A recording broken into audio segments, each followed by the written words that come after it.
All right, so let's talk some division of polynomials. All right, when we're dividing polynomials, like I said, there are 4 different possibilities.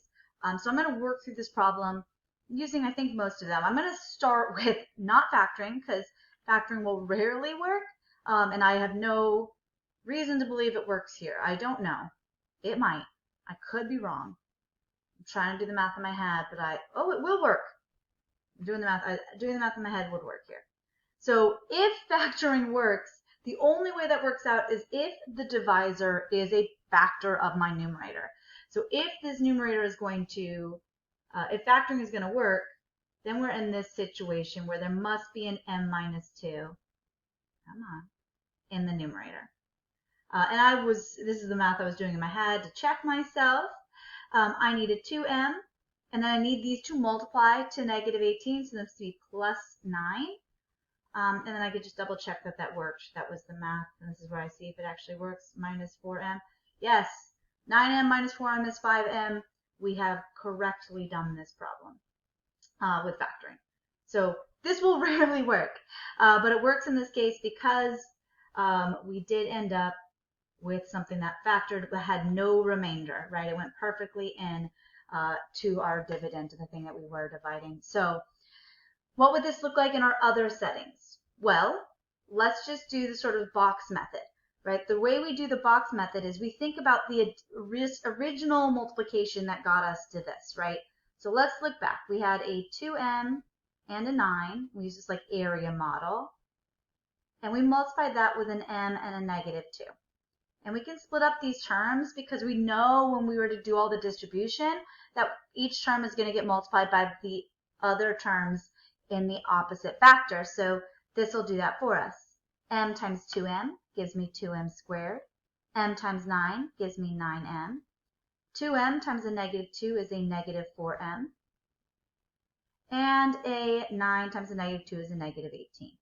So when we do this, when we're first learning about multiplying polynomials, super useful because those diagonals usually are those like terms, then we can combine to get back to where we started. So we have our 2m squared plus 5m minus 18.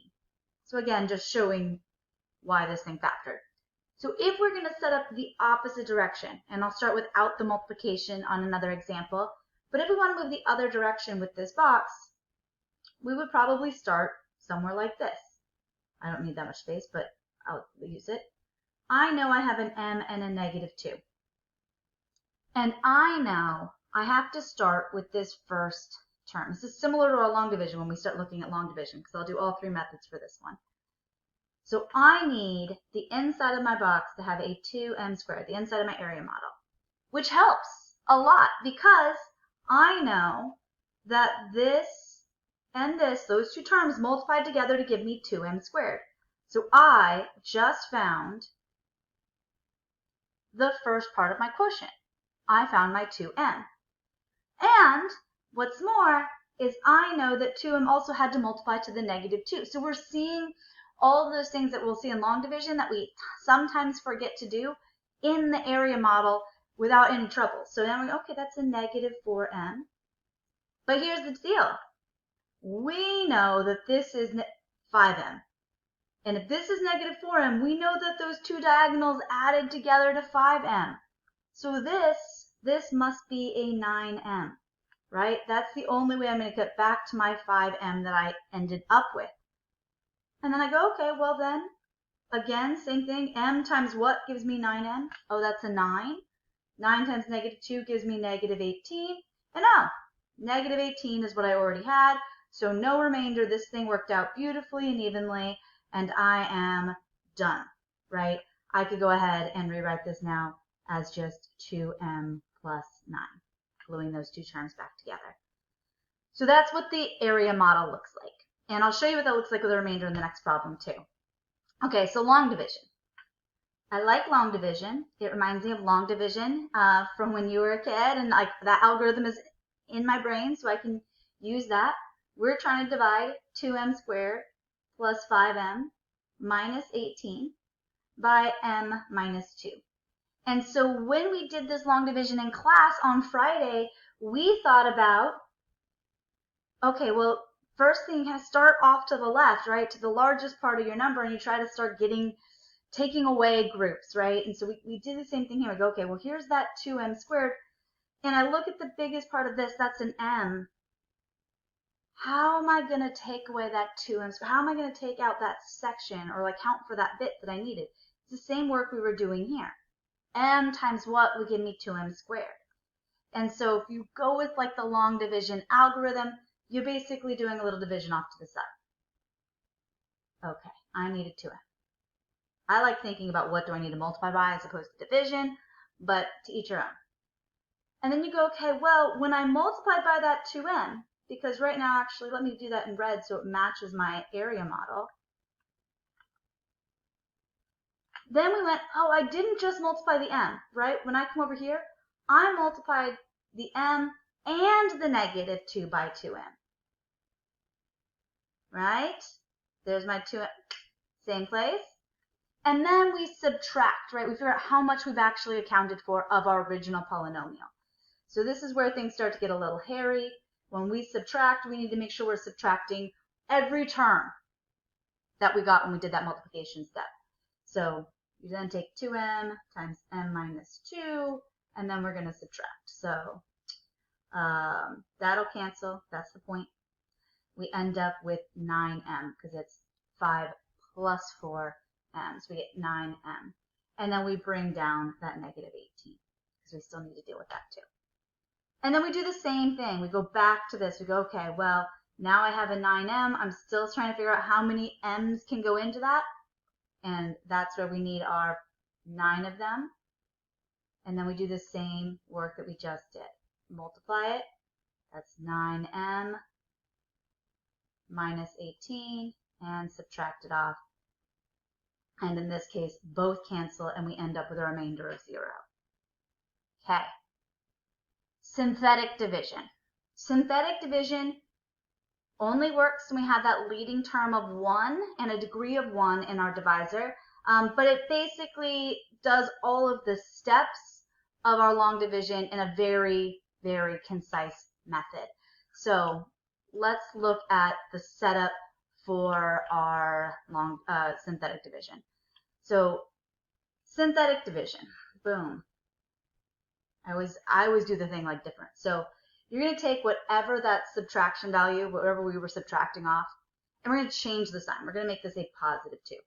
And this is because we're going to do the multiplication and subtraction that we did here. We're doing this step and this step together.